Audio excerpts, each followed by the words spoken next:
I may have misnamed this video. I called it 9 Cues that Aspies miss, people with autism miss, people with high functioning autism miss. But as I was going through these 9 points, it occurred to me that most of these I catch. I really don't miss them. So you tell me, do you catch these or do you not? I'd be kind of curious which ones stand out in your mind. But number one is this: what most people would call a nonverbal cue, and it's commonly referred to as the cold shoulder, and sometimes this one can be painfully obvious. Have you ever walked into a room of people and there's one individual, more so than any other, as soon as they see you, they may give you a fleeting glance, and it's almost like they intentionally, purposely, willfully turn their back on you. Now, maybe we're overreading something. Maybe there's something there that we're reading too much into it, so we're missing the cue in that sense. But other times we miss it because we're not watching for it. But have you ever had that experience? Walk into a group of people, and there's somebody who just kind of makes it clear, I don't like you. And you never met this person before. You don't even know who they are. But they have sized you up by virtue of the way that you present instantly. Number two is what I call crowd control or competition. That is a person who says the exact opposite of what you say. They listen to what you want to do, and they take the opposing position. For example, you say, hey, let's go this place for dinner, or let's do this tonight, or let's play this game, and they will say, no, let's play this game, or let's go to this restaurant. We'll go somewhere different. Not that it really matters, but they just want to be in control. You know, that's how they do it, by the way, in the hive mind.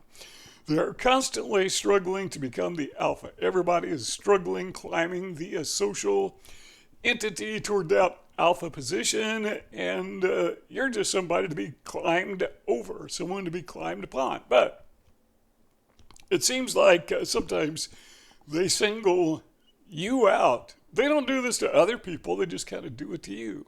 Whatever it is you want to do, they want to do something different, or whatever opinion you have, they have a different opinion. You may have a political opinion, they take the opposing position.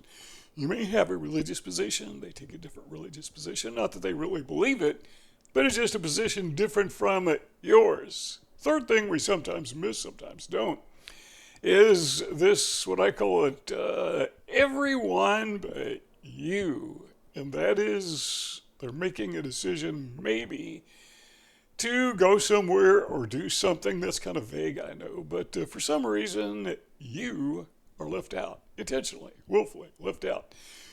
Do you pick up on that, or is that something you miss until it's too late?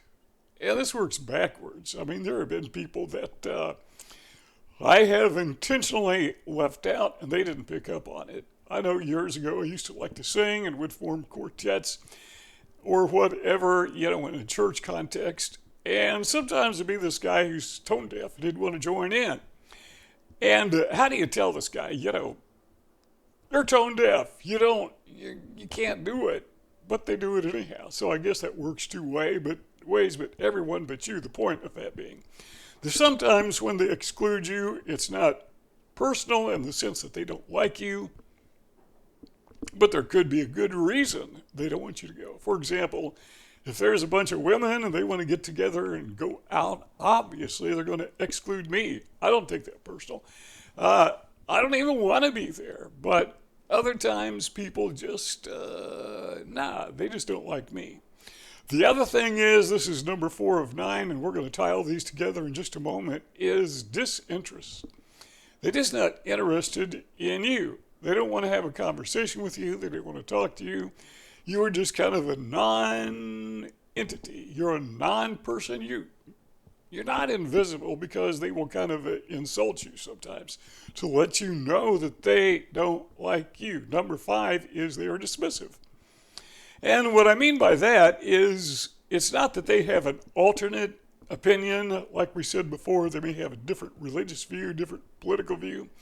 But they're not being different, they're being dismissive. Whatever it is you say, whatever idea you have, they will tell you why it's wrong, or they may just talk over top of you. Number 6 You may miss sarcasm. A lot of times people with autism, they will miss sarcasm, they will miss mockery. You think people are just having fun. So you kind of, sometimes I know some people with autism, when people mock them and make fun of them, they join in. They mock themselves, thinking they're just being part of the crowd. This is because, I guess, we don't understand how they think. In the hive mind, in the neurotypical hive mind, number 7 is just agitated by virtue of your presence. You know, it's that thing that we talked about earlier. You walk into the room and some people, like the cold shoulder, they just ignore you or turn away from you. But this is persistent. It's not just when you walk into the room, but it's just your presence. The fact that you are around, they're constantly rolling their eyes when you try to talk, or they are signaling to other people that you're not to be taken seriously, that you're kind of a joke, or maybe that, they're just condescending. They just make it clear to you and to others that you are not to be accepted. That's a real problem if you're in the workplace, right?